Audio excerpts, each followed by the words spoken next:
Alright, let's dive into this week's waiver wire pickups, but I'm gonna do it a bit differently.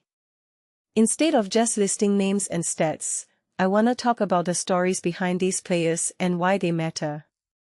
Because, personally, I think that's where the real value lies in fantasy baseball, understanding the context, not just chasing numbers. First up, the shortstop situation. It's been a wasteland for most of the season, right?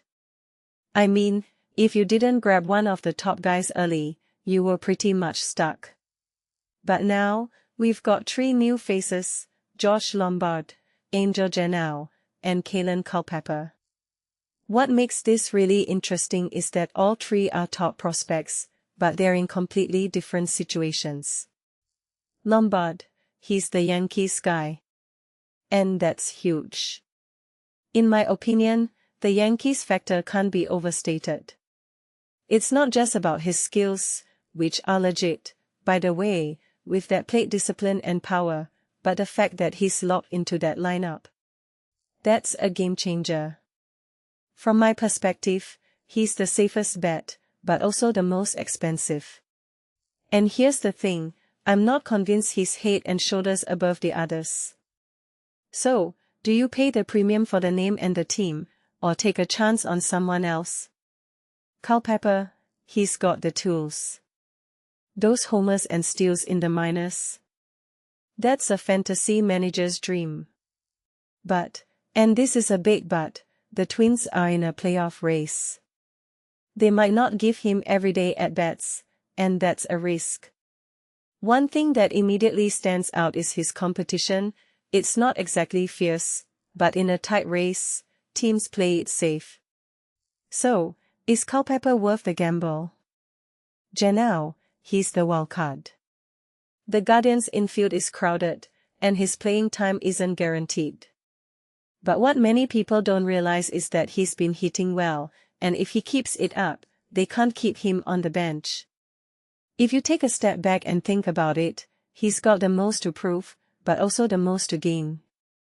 This raises a deeper question: do you trust the talent, or the situation? Now, let's talk about catchers. Endy Rodriguez, he's been solid. But what this really suggests is that the catcher position is so thin, even a decent option stands out. I'm not saying he's a must-start, but in a two-catcher league, he's a no-brainer. Ballesteros, on the other hand, is a deeper league play. He's getting at-bats, and that's what matters. But is he consistent enough to make an impact? First base, Horwitz is interesting. He's not a star, but he's playing every day, and that's valuable.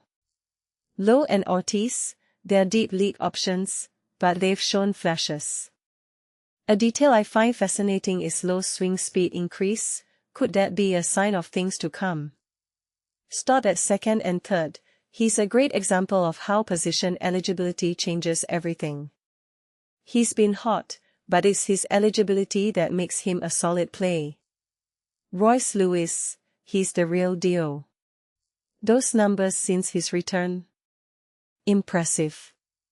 But what's even more interesting is his multi-position eligibility. That's a huge bonus.